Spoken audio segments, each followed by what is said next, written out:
Speaker is a man with the biggest majority in Parliament, 30,000. That's not 30,000 votes, that's a majority of 30,000. A man with a 30,000 majority that's apparently unelectable. The next speaker is very unusual in politics because he literally has no ego. Myself and many others who were elected for the first time on the 7th of May this year, thanks to your help, thanks to the help of many others, we met Jeremy Summers for the first time just after May the 7th, and I can truly say he's been a real help to the new MPs. No ego whatsoever, no lecturing. He treats everybody as an equal, and he's a brilliant person to call a friend and a comrade. He is the leader, whether you like to admit it or not, of this fantastic movement that we're all part of at the moment. So give the biggest possible cheer that you can. Welcome to Leeds, Mr. Jeremy Corbyn.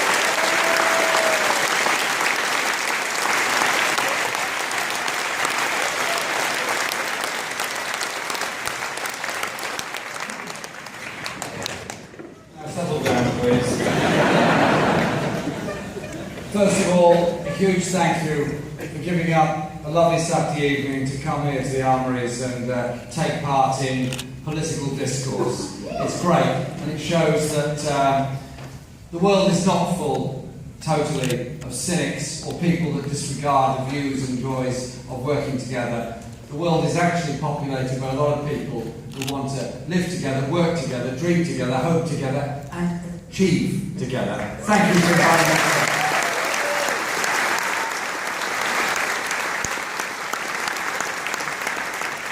I want to say thank you to all the others that have spoken this evening, because all the meetings we do are about involving other people and expanding ideas. That is what this campaign is about.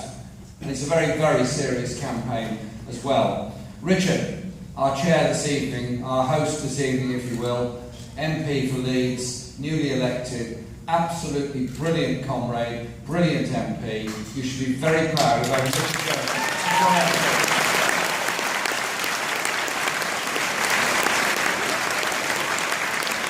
And he is somebody that brings something very, very special to Parliament. Knowledge, passion, principle, ideas, and humility and humanity. And I'm very proud to call him a friend. I'm very proud to work with him on this and many, many other issues. The other speakers you heard tonight, Mohammed Taj, first non-white president of the TUC, and I agree with you, we shouldn't have to wait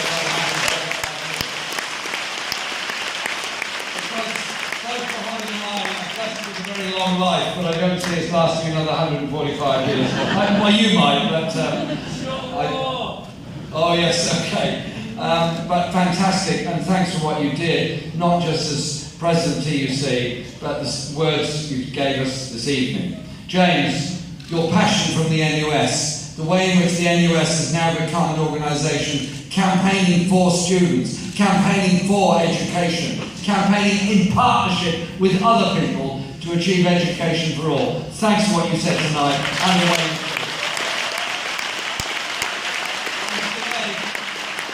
thanks for what you said, and thanks for reminding us that solidarity matters at all times. Leeds raised £250,000 for the miners during that strike.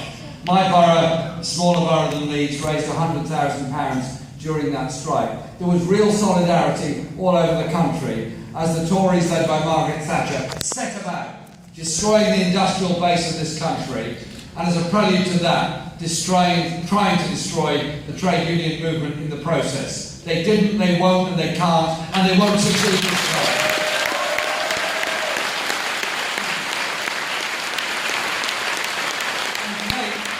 For the points that you made about the way in which we measure inequality, we measure injustice, and the cynicism with which many so-called economists approach the issue of what society is for and what society is about. Your book with Richard Wilkinson is absolutely brilliant. It's changed an awful lot of people's thinking. It's had a huge influence on the way in which policy making is made by my own local authority and by many others, because the saying, actually, inequality is a terrible waste of time, energy and resources that we should all benefit from. Thank you very much for that.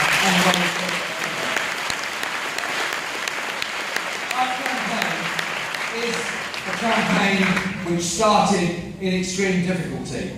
Many of us felt that post May the 7th, what we needed was a serious and long debate within the Labour Party and the unions about why we lost the election and how we policy change it. There are many reasons we didn't win the election, but one of which, a big one of which was, I didn't hear that, but I've got very poor hearing in that ear, so it was probably friendly, was that we were offering an economic strategy that was essentially austerity-light, when we should have been offering something very different about conquering injustice, poverty and inequality in our society.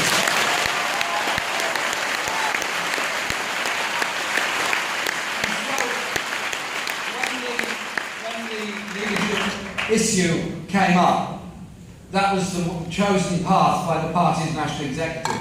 And so, after some discussion and some debate, Richard particularly, and others of the new MPs in particular, said, we have got to seize this moment. We have got to seize this moment to allow the party, its supporters, its friends, the entire Labour movement to have a serious opportunity to decide the direction we're going. Are we going to go down that arid and ultimately unsuccessful road of trying to say, well, we're not as bad as the Tories, but we do believe that the deficit has got to be paid off by an arbitrary date, and we do believe that there has to be suffering to achieve that? Or do we offer something different? Richard and others were very strong on having a leadership challenge. It was difficult because we knew we had to get the signatures of at least 35 Labour MPs. We didn't get them to begin with. We got 11, in fact, which is less than 35. Frankly, quite a lot less than 35. And then the next day we had a big surge. We went up to 12. That was when I nominated myself. And then it grew, and it grew, because some colleagues in Parliament who don't share Richard and my view of the world, but nevertheless wanted a democratic choice before the party members, and frankly felt a bit embarrassed that members of Parliament should be the gatekeepers of what ought to be an open democratic process within the party. And so, some of them nominated, and I'm grateful to them for that, and I thank them for it personally for that. And then there was something very remarkable and very interesting. Who says there aren't a lot of people out there interested in politics, ideas and process? There are. Over a period of a week, there was a Facebook campaign, there was a Twitter storm, there was a text message storm, there was an email storm, there was a phone storm of people saying, look, should you really be deciding who can or cannot be a candidate for this position? Shouldn't we have a say in that? And that persuaded other parliamentary colleagues to make the nominations, and with a huge amount of time to spare, in fact 1 minute 50 seconds to spare, we made it across the line and we got a place on the ballot paper. And since then it's been a very interesting and fascinating time. I always thought there were a whole lot of people out there that were totally put off by the politics of celebrity, the politics of personality, the politics of personal abuse, intrusive journalism, and frankly, just nastiness between politicians. I don't care what anybody says about anybody else. I never respond. I don't respond. Our campaign doesn't do personal. We don't expect it, and we certainly don't give it back. Life is too short. The issues are too important. We want people brought together in hope, not cynicism and abuse.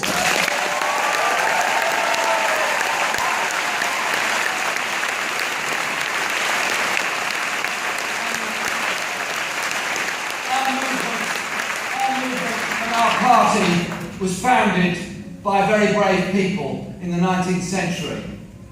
It was founded on the shoulders of even more brave people earlier in the 19th century.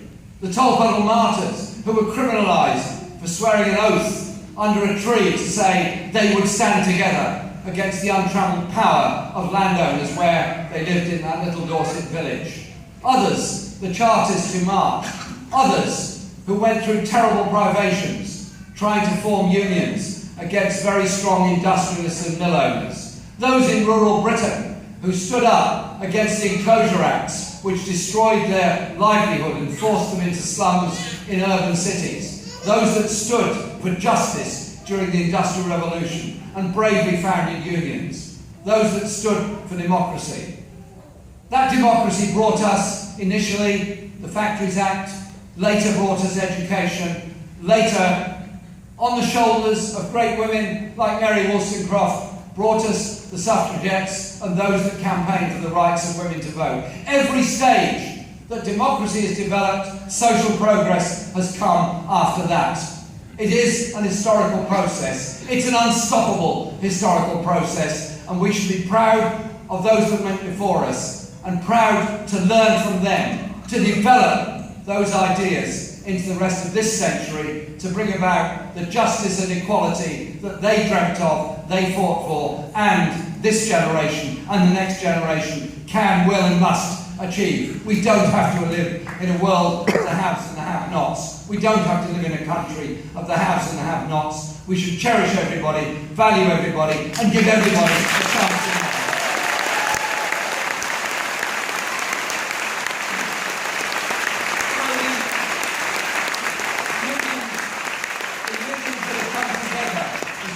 This campaign, I'm very grateful to them. The Bakers Union, ASLEF, RMT, TSSA, all three rail unions, get that? All on the same rails together. Communication Workers Union, Fire Brigades Union, Unite, my own union, Unison, thank you. And our General Secretary, Dave Prentice, sent a very strong message of support on behalf of the union to the rally in Bradford last night. And all the others that have come together to support our campaign. Why? Why are they supporting it? Because they want democracy, yes, but because they want some answers to the issues that we face. This is a time when we've got to put forward a wholly different economic strategy. Austerity is built on the problems of 2008-9, the banking crisis. The banking crisis brought about by subprime mortgage crisis in the USA, brought about by deregulation, brought about by greed, and brought about in part by the way in which the banking class behaved.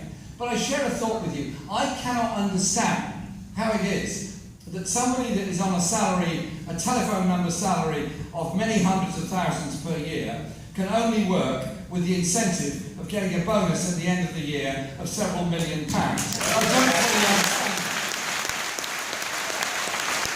Apparently, you have to get a big bonus because it rewards talent. Well, if talent is crashing a bank and crashing an economy, I suppose they deserve a reward for that. But it seems to me a perverse kind of incentive. I know people in my community who work very hard. I know care workers who work very hard, looking after people. I know nurses who work very hard. I know the people that sweep the streets where I live who work very hard. I know many people who work very hard in our society. They might not be earning telephone number salaries. They might indeed be earning very low salaries. They don't get and don't expect a bonus at the end of the year. They expect to be rewarded reasonably for doing a decent job. Why is it you have to threaten the poor and entice the rich to get them to work?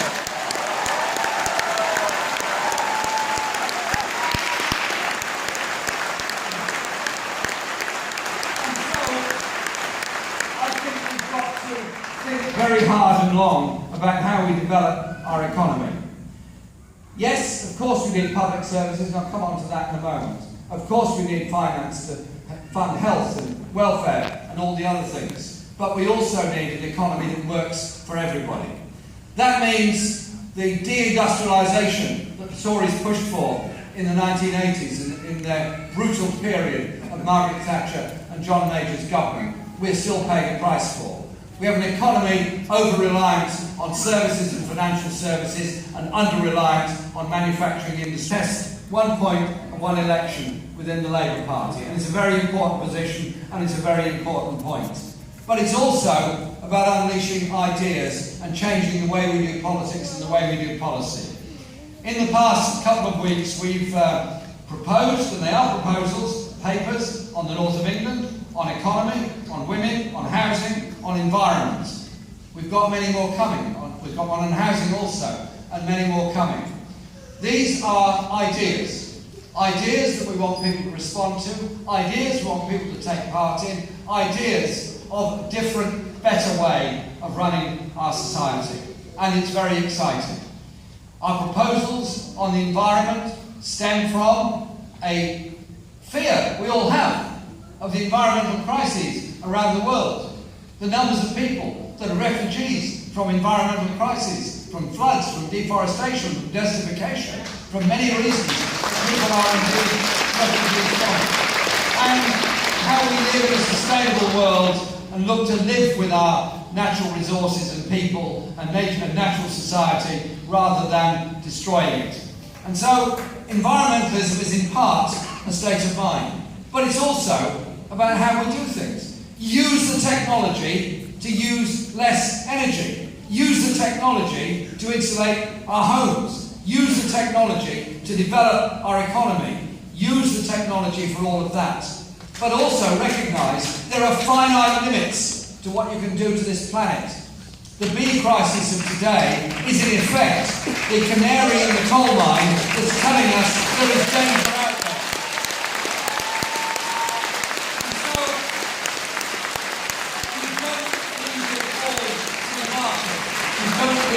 The market. Instead, you look to how you plan things, how you do things, how you grow things, and how you protect our natural world.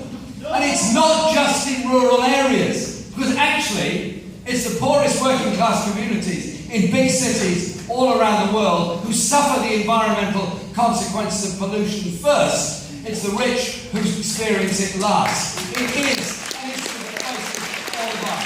And so I urge you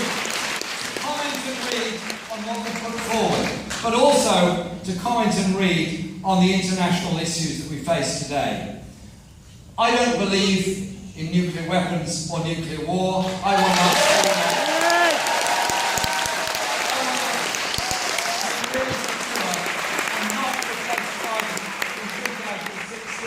but use that opportunity, those funds and those resources to develop alternative jobs and alternative industries. Don't lose the brilliance and the skills that of those that are currently making those things. Keep those skills and those brilliance to make something more socially responsible and useful for all of us. And the last point I would make is the effects of war. Richard and others talked about Afghanistan, about Iraq, about Libya, about Mali, and there's many other wars we can talk about. Those wars have victims and victors. People have made a lot of money out of wars. George Bush thinks he won them all, but George Bush is a slightly delusional character at times, so it's okay. But who lost those wars? Those that died, those that are refugees, those that are still refugees, those that are trying to survive in refugee camps from the wars that beget the wars that beget the wars. The war in Syria, the war in Libya, and all the others.